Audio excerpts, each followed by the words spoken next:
পুরনো জামানার কথা। আছে কোনো গ্রামে একটা জুতো সেলাইকারী থাকত, যে অবিবাহিত ছিল।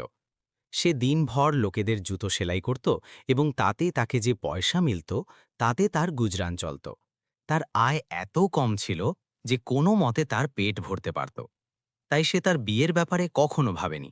একদিন এমন হলো যে তার খিচুড়ি খাওয়ার মন চাইল। সে অনেক দিন খিচুড়ি খায়নি। তাই সে বাজার থেকে চাল এবং কিছু মুগের ডাল কিনে নিয়ে এলো এবং বড় চাওয়ায় খিচুড়ি তৈরি করল। যখন খিচুড়ি পেকে তৈরি হলো, তখন সে একটা বড় থালায় তা ঢেলে রাখল, যাতে ঠান্ডা হয়। তারপর সে ভাবল, যতক্ষণ খিচুড়ি ঠান্ডা হচ্ছে, এত দেরিতে লোকেদের জুতো ফেরত দিয়ে আসি। এটা ভেবে সে খিচুড়িকে সেখানেই রেখে লোকেদের সেলাই করা জুতো ফেরত দেওয়ার জন্য চলে গেল। ঘটনাচক্রে একটা শিয়ালও জঙ্গল থেকে ঘুরতে ঘুরতে এদিকে চলে এলো। সে কুড়িমের বাড়ি খালি দেখল, তো ভিতরে ঢুকে পড়ল। যখন সে সামনে দেখল, তো একটা বড় থালায় তাজা তাজা খিচুড়ি রাখা ছিল।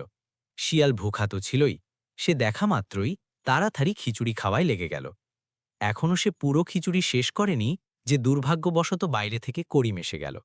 করিমও খিচুড়ি খাওয়ার জন্য ব্যস্ত ছিল এবং তাকে তাড়াহুড়ো ছিল যে তাড়াতাড়ি বাড়ি যাই এবং খিচুড়ি খাই। তাই সে লোকেদের সেলাই করা জুতো তাড়াতাড়ি ফেরত করে বাড়ি এসে গেল। কিন্তু যখন সে বাড়ি এসে দেখল যে শিয়াল মজা করে খিচুড়ি খাচ্ছে, তো সে তাড়াতাড়ি বাড়ির দরজা বন্ধ করল এবং শিয়ালকে একটা দড়ি দিয়ে ধরে বেঁধে দিল। তারপর করিম একটা মোটা লাঠি ধরল এবং জিভ ভরে তার মারধর করল। সে থোড়া থোড়া দেরি পর উঠত এবং লাঠি নিয়ে শিয়ালের পিটাই শুরু করত, এবং যখন ক্লান্ত হয়ে যেত, তো আবার তার কাজকর্মে লেগে যেত। শিয়াল মনে মনে ভাবতে লাগল, যদি এটা আমাকে এভাবেই মারতে থাকে, তো আমার জিন্দা বাঁচা অসম্ভব। শিয়াল এভাবেই মার খেয়ে যাচ্ছিল এবং সেখান থেকে বেরোনোর উপায়ও ভাবছিল, কিন্তু বাধা ছিল, পালাতেও পারছিল না। তাই পিটাই খেয়ে চুপ করে যাচ্ছিল। রাত কোনোভাবে কেটে গেল এবং সকালে যখন করিম তার কাজে গেল, তো শিয়াল ভাবতে লাগল, এটাই সুযোগ কিছু না কিছু করার কোনো ভালো উপায় ভাবতে হবে। শিয়াল কিছুক্ষণ বসে ভাবল এবং অবশেষে তার মনে একটা উপায় এলো। সে চারপাশে চক্কর দিয়ে নিজেকে দড়ি থেকে আরও জকড়ে নিল এবং এভাবে চিৎকার করতে লাগল যেন তার সাথীদের ডাকছে। জঙ্গল একেবারে কাছে ছিল, তাই যখন অন্য শিয়ালরা তার আওয়াজ শুনল, তো তারাও জোরে জোরে চিৎকার করতে লাগল। জঙ্গলে যে শিয়ালরা চিৎকার করতে লাগল, তাদের মধ্যে একটা শিয়াল এমনও ছিল যে সেই শিয়ালের বন্ধু ছিল, যে খিচুড়ি খেয়ে এই মুসিবতে পড়েছে। সে যখন তার বন্ধুর আওয়াজ শুনল, তো সে এটা জানার জন্য যে তার বন্ধু কোথায়, তো সে আরও বেশি জোরে চিৎকার করতে লাগল। যখন তাকে এটা আন্দাজ হলো যে তার বন্ধু এই গ্রামে আছে এবং তাকে খুঁজার জন্য সেই গ্রামের দিকে চলে এলো, এবং খুঁজতে খুঁজতে অবশেষে করিমের বাড়ির কাছে পৌঁছে গেল। সে কান লাগিয়ে শুনল, তো তার আওয়াজ সেই করিমের বাড়ি থেকে আসছে। সে ভিতরে উকি দিয়ে দেখল, তো তার বন্ধু দড়িতে বাঁধা ছিল। যখন সে তার কাছে পৌঁছল, সে তার বন্ধুকে জিজ্ঞাসা করল, কেন বন্ধু, তুমি এখানে কি করছো এবং তুমি এখানে পৌঁছালে কিভাবে? এবং দড়িতে বাঁধা শিয়ালের এত পিটাই হয়েছে যে তার সারা শরীর ফুলে গেছে এবং এই কারণে সে খুব মোটা তাজা দেখাচ্ছিল। যখন সে তার বন্ধুকে তার কাছে দেখল, তো সে তার দুঃখ লুকানোর জন্য কিছু হাসির সাথে বলল, আমরা তো আয়েশ করছি বন্ধু, তুমি তো জঙ্গলে ঘুরে ঘুরে ফিরো। দ্বিতীয় শিয়াল যখন তাকে দেখল, তো সে সত্যিই মোটা মনে হচ্ছিল। সে তাকে প্রশ্ন করল, তবুও তুমি আমাদের বলো যে তোমাকে এই সাফল্য কিভাবে মিলল? দড়িতে বাঁধা শিয়াল খুব চালাকি এবং হুঁশিয়ারি করে বলল, আমি তোমাকে এই রহস্য বলার জন্য তৈরি আছি, কিন্তু একটা শর্তে। সেটা কি? তাড়াতাড়ি বলো। দ্বিতীয় শিয়াল বলল, সেই শর্ত হলো যে তুমি কাউকে কখনো বলবে না। না, একেবারে না। তুমি আমার থেকে প্রতিশ্রুতি নিতে পারো যে আমি কাউকে বলবো না। এতে দড়িতে বাঁধা শিয়াল বলল, আসলে কথা হলো যে আমাকে খুব দয়ালু এবং নেক মানুষ ধরেছে। সে আমার খুব যত্ন করে এবং তুমি দেখছো না যে সে কিভাবে আমাকে দড়িতে জোকড়ে রেখেছে, যাতে আমি কোথাও নিজেকে ছাড়িয়ে এখান থেকে চলে না যায়। তারপর সে তার উপর বাঁধা দড়ির দিকে ইশারা করে বলল, দেখো আমি কত মোটা হয়ে গেছি। সেই মানুষ আমাকে প্রতিদিন হালুয়া পুরি খাওয়ায়। দ্বিতীয় শেয়াল তার কথা শুনছিল এবং মনে মনে ভাবছিল যে কাশ এই সুযোগ আমাকে মিলে যায়। হালুয়া পুরীর নামে তার মুখে জল এসে গেছে। বাঁধা শেয়াল যখন এটা দেখল যে তার বন্ধু তার ছলনায় পড়ে গেছে, তো সে ধীরে ধীরে খুব গোপনীয়তার সাথে বলতে লাগলো যে তুমি আমার বন্ধু, আমি তোমার জন্য এটা করতে পারি যে তুমি আমার দড়ি খুলে দাও এবং আমি তোমাকে আমার জায়গায় বেঁধে দেই, এবং এভাবে তুমিও ২-৩ দিনে আমার মতো মোটা হয়ে যাবে এবং খুব আয়েশ করবে। বাইরে থেকে আসা শেয়াল বোকা তো হয়েই গেছে, তাই খুশি হয়ে বলল, হ্যাঁ বন্ধু, ভালো আছে। তোমার মেহেরবানিতে আমিও ২-৪ দিন হালুয়া পুরি খেয়ে নেব। লাও, আমি তোমার দড়ি খুলে দিচ্ছি এবং তুমি আমাকে তোমার জায়গায় বেঁধে দাও। তারপর সে বাঁধা শেয়ালের দড়ি খুলে দিল। বাঁধা শেয়াল নিজে সেখান থেকে মুক্ত হয়ে তাকে সেখানে বেঁধে দিল এবং সেখান থেকে চলে গেল। ওদিকে যখন করিম তার কাজ থেকে বাড়ি ফিরল, তো সে কাছে পড়া লাঠি তুলল এবং শেয়ালের মারধর শুরু করল। তাকে কি মালুম ছিল যে এটা সেই শেয়াল না, অন্য কেউ। সে তার রাগ মেটানোর জন্য শেয়ালের উপর এমন লাঠি বর্ষণ করল যে সে চিৎকার করতে থাকল। সে খুব ঘাবড়ে গেল যে এটা কি হালুয়া পুরি যা আমাকে মিলছে। খ্যার, কিছুক্ষণ পর্যন্ত সে চুপচাপ পিটাই খেল, কিন্তু যখন সে দেখল যে করিম তো কোনো অবস্থাতেই থামছে না, তো সে করিমকে বলল যে তুমি আমাকে এভাবে কেন মারছ? আমি তোমার কি ক্ষতি করেছি? ওদিকে যখন করিম শেয়ালকে দেখল যে সে মানুষের মতো কথা বলছে, তো সে খুব অবাক হলো এবং ভাবতে লাগলো যে এর আগে তো এটা বলতো না।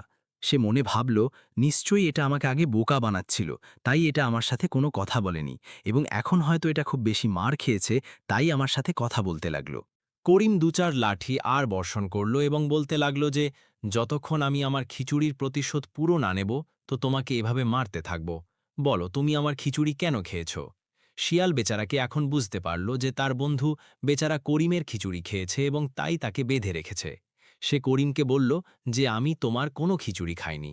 তারপর সে বলল যে আমি যখন এখানে এসেছি, তো এখানে একটা শিয়াল দড়িতে বাঁধা ছিল। সে আমাকে বলল যে যদি তুমি এখানে আমার জায়গায় বাধা হয়ে যাও, তো প্রতিদিন হালুয়া পুরি খাওয়া মিলবে। তাই আমি তাকে এখান থেকে খুলে দিয়েছি এবং সে নিজে তার জায়গায় আমাকে বেঁধে এখান থেকে চলে গেছে। এখন তুমি এসেছ, তো তুমি আসতেই আমার পিটাই শুরু করেছ। শিয়ালের সব কথা শুনে করিম বলল, আমি তোমার সব ছলচাতুরি জানি। এ তো বলে সে ২-৪ লাঠি আর শিয়ালের কোমরে মারল। এখন তো শিয়াল আরও ঘাবড়ে গেল এবং ভাবতে লাগল যে এটা তো আমাকে প্রাণ থেকে মেরে ফেলবে। তাই সে করিমের মিনতি করে বলল, যদি তুমি আমাকে মুক্ত করে দাও, তো আমি তোমার বিয়ে বাদশাহের মেয়ে ফাতিমার সাথে করিয়ে দেব। শিয়াল বলল, কি বললে? করিমের মুখ খোলা খোলা থেকে গেল। বাদশাহের মেয়ের সাথে আমার বিয়ে? সে বড় অবাক হয়ে জিজ্ঞাসা করল, এটা তুমি কি বলছো? কোথায় আমি গরিব জুতো সেলাইকারী এবং কোথায় বাদশাহের মেয়ে? তুমি কি আমাকে বোকা বানাচ্ছ? এতে শিয়াল বলল, না, যে আমি সত্যি তোমার বিয়ে বাদশাহের মেয়ের সাথে করিয়ে দেব। করিম অবাক হয়ে বলল, কি সত্যি? কিন্তু আমার বিশ্বাস হচ্ছে না। শিয়াল বলতে লাগল যে আমি তোমার সাথে প্রতিশ্রুতি করে বলছি যে আমি আমার কথা পুরো করব। শিয়ালের এই বিশ্বাস দেওয়ার পর করিম তাকে মুক্ত করে দিল। শিয়াল মুক্ত হওয়ার পর করিমকে বলতে লাগল, তুমি বাড়িতে থেকে আমার অপেক্ষা করো, আমি খুব তাড়াতাড়ি তোমার জন্য সুসংবাদ নিয়ে আসব। এ তো বলে শিয়াল সেখান থেকে বিদায় নিল। শিয়াল গ্রাম থেকে বেরিয়ে নদীর কিনারে পৌঁছে গেল। সে নদী পার করল এবং অন্য কিনারে পৌঁছে সে মানুষের রূপ ধারণ করল। নদীর ওপারে একটা অন্য বাদশাহের রাজত্ব ছিল, যার মহল নদী থেকে কিছু দূরত্বে ছিল। সে নিজেকে দুধ বানালো এবং বাদশাহের দরবারে পৌঁছে গেল। বাদশাহ তাকে দেখল তো জিজ্ঞাসা করল যে এই অজানা তু কে এবং এখানে কোন উদ্দেশ্যে এসেছিস? উত্তরে সে মাথা নিচু করে বলল যে বাদশাহ সালামত, আমি আপনার প্রতিবেশী দেশের বাদশাহের দূত। বাদশাহ যখন এটা শুনল, তো তাকে বড় সম্মানের সাথে ব্যবহার করল এবং তাকে তার কাছে বসার জায়গা দিল এবং তাকে জিজ্ঞাসা করল, এ দূত, বলো যে তোমার বাদশাহের আমাদের জন্য কি বার্তা আছে? দূত সম্মানের সাথে বলল যে এ বাদশাহ, আমাদের বাদশাহ এখনও অবিবাহিত এবং সে আপনার মেয়ের জন্য বিয়ের প্রস্তাব পাঠিয়েছে। ঘটনাচক্রের কথা ছিল যে সেই বাদশাহের একটা মেয়ে ছিল এবং সে যুবতী ছিল এবং বাদশাহ তার বিয়ের জন্য চিন্তিত ছিল এবং সে এই অপেক্ষায় ছিল যে কোনো রাজ্য থেকে তার মেয়ের জন্য প্রস্তাব আসুক। যখন সে দেখল যে প্রস্তাব নিজে থেকেই এসে গেছে, তো সে খুব খুশি হল। সে দূতকে বলল যে আমাদের এই প্রস্তাব মেনে নেয়া এবং সে সাথে বিয়ের তারিখও নির্ধারণ করল এবং দূতকে অনেক মূল্যবান উপহার দিয়ে বিদায় করল। দূত সেখান থেকে বিদায় নিয়ে আবার নদীতে এলো এবং সেখানে পৌঁছে আবার শিয়ালের রূপে এলো এবং নদী পার করে সোজা গ্রামের দিকে চলে গেল। গ্রামে পৌঁছে সে সোজা করিমের বাড়িতে পৌঁছে গেল আর করিমও তার অপেক্ষায় ছিল। তাকে দেখতেই খুশি হয়ে বলল, কি সুসংবাদ নিয়ে এসেছ? শিয়াল বড় নিশ্চিন্তে উত্তর দিল যে তোমার বিয়ের কথা নির্ধারিত হয়ে গেছে এবং অমুক তারিখে তোমার বিয়ে। এটা শুনে করিম ঘাবড়ে বলল, কিন্তু আমার কাছে তো একটা ফুটো পয়সাও নেই। এতে শিয়াল বলল যে তুমি চিন্তা করো না। শিয়াল এটা বলল এবং করিমকে অবাক চিন্তিত রেখে সেখান থেকে চলে গেল। সত্য কথা ছিল যে করিমকে এখনও বিশ্বাস হচ্ছে না যে তার বিয়ে কোনো বাদশাহের মেয়ের সাথে হবে। এটা অসম্ভব কথা ছিল। কিন্তু যখন সেই তারিখে শিয়াল সকাল সকাল তার কাছে পৌঁছে গেল তো তাকে আরও অবাক করল এবং শিয়াল তাকে বলল যে তাড়াতাড়ি করো, আমার সাথে চলো, আজ তোমার বাদশাহের মেয়ের সাথে বিয়ে। ভালো করিমকে কি সাজ সরঞ্জাম নেয়া ছিল। সে চুপচাপ শিয়ালের পিছনে চলে গেল এবং শিয়াল তাকে তার সাথে নিয়ে গ্রাম থেকে বাইরে সেই নদীর কাছে পৌঁছে গেল। সেই সময় নদীর কিনারে একটা ধোবি কাপড় ধোয়ার জন্য এসেছে। শিয়াল তাকে একটা সোনার মোহর দিল এবং বলল যে তোমার কাছে যত কাপড় আছে এগুলোকে চারপাশের গাছ এবং ঝোড়ায় ছড়িয়ে দাও। ধোবিকে মুফতে সোনার মোহর মিলে গেছে। তাকে আর কি চাই? সে সেই কাপড় যা সে ধোয়ার জন্য গুটিয়ে নিয়ে এসেছে শিয়ালের বলা অনুসারে নদীর কাছে ঝোড়া এবং গাছে ছড়িয়ে দিল। শিয়াল যখন দেখল যে সে কাপড় ছড়িয়ে দিয়েছে তো সে একটা তুলো বিক্রেতার কাছে গেল এবং তাকে সোনার একটা মোহর দিয়ে বলল, তুমি ধুনা তুলোর কয়েকটা গুটি নদীর কিনারের কাছে পৌঁছে দাও।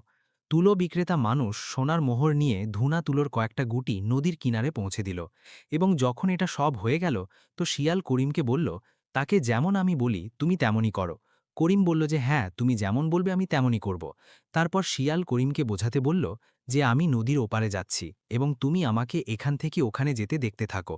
যখন তুমি আমাকে দেখবে যে আমি বাদশাহের মহলে ঢুকছি তো তুমি ধোবিকে বলো যে তুমি তোমার সব কাপড় উঠিয়ে নিয়ে যাও যা সেই গাছে এবং ঝোড়ায় ছড়িয়েছে। তারপর তুমি ধুনা তুলোর গুটি জড়ো করে থোড়া থোড়া তুলো নদীতে ফেলতে শুরু করো, বাকি আমি নিজেই সব ঠিক করে নেব। শিয়াল করিমকে এই নির্দেশ দিয়ে নিজে নদীতে সাঁতার কেটে অন্য কিনারে পৌঁছে গেল। অন্য কিনারে পৌঁছে সে আবার দূতের রূপ ধারণ করল এবং বাদশাহের মহলের দিকে চলে গেল। অন্যদিকে বাদশাহ শাহজাদির বিয়ে করার জন্য পুরোপুরি প্রস্তুতি করে বসেছিল এবং শাহী বরযাত্রীর অপেক্ষায় ছিল।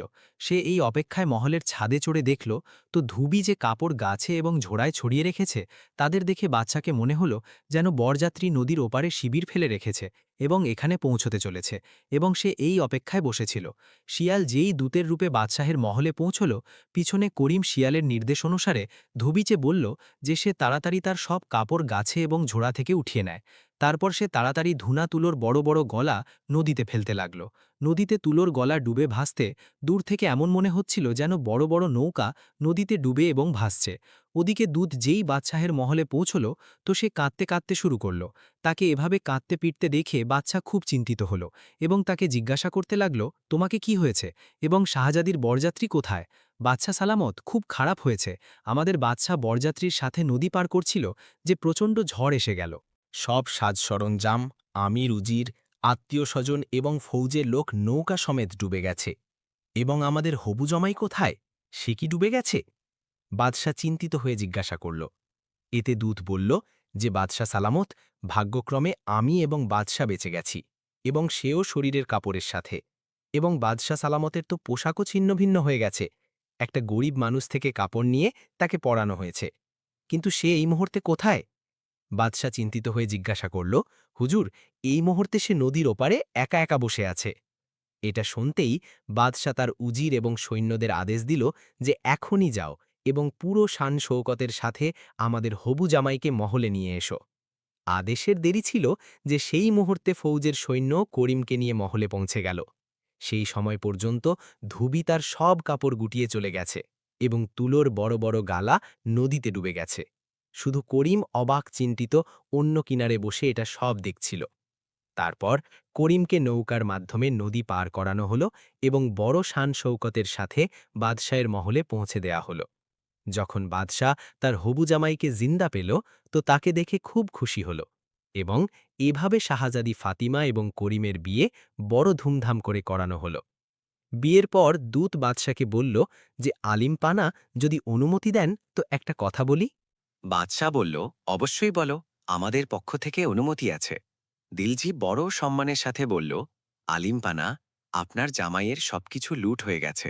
মা বাবা, আত্মীয় স্বজন, আমি রোজির সব ডুবে গেছে এবং এখন সে একেবারে একা এবং পিছনে খবর নেই যে মহলেও কেউ দখল করে নিয়েছে কিনা, কারণ বরযাত্রীর ধ্বংসের খবর পিছনে পৌঁছে গেছে। তাই এদের ফিরে যাওয়া বেকার, কেননা এদের এখানেই থাকার জন্য বাধ্য করা যায়। ঘটনাচপে বাদশাহ আগে থেকেই এমন ভাবছিল। বাদশাহের একটাই মেয়ে ছিল এবং সে তাকে খুব ভালোবাসত। তাকে দূতের এই কথা খুব পছন্দ হলো। সে মনে ভাবল এভাবে তার মেয়েও তার চোখের সামনে থাকবে এবং আমাকেও রাজ্যে আমার সাহায্যকারী মিলবে। সে দূতকে বলল, কি আমাদের জামাই এই কথা মেনে নেবে? দূত তাড়াতাড়ি বলল, হুজুর, এটা আপনি আমার উপর ছেড়ে দিন, আমি তাদের রাজি করে নেব। বাদশাহ খুশি ছিল যে এখন তার মেয়ে তার চোখের সামনেই থাকবে। তাই করিমকে সেখানে একটা মহল দেয়া হলো, যেখানে করিম শাহী শান শওকতের সাথে সেখানে থাকতে লাগল। কয়েকদিন পর্যন্ত শিয়ালও সেখানে দূতের রূপে তাদের সাথে ছিল। তারপর একদিন করিমকে বলতে লাগল যে দেখো, আমি তোমার সাথে যে প্রতিশ্রুতি করেছি তা পুরো করেছি। এখন আমাকে অনুমতি দাও যাতে আমিও আমার সাথীদের সাথে যোগ দেই। করিম তাকে খুব আটকাতে চাইল, কিন্তু সে মানল না এবং বিদায় নিয়ে একবার আবার তার আসল রূপে এসে তার বন্ধুদের সাথে যোগ দিল। প্রিয় বন্ধুরা, আশা করি এই ভিডিও তোমাদের পছন্দ হয়েছে। যদি ভিডিও ভালো লেগে থাকে তো কমেন্টে তোমাদের মতামত প্রকাশ করো। আমাদের চ্যানেল সাবস্ক্রাইব করো। ভিডিও দেখার জন্য অনেক অনেক ধন্যবাদ।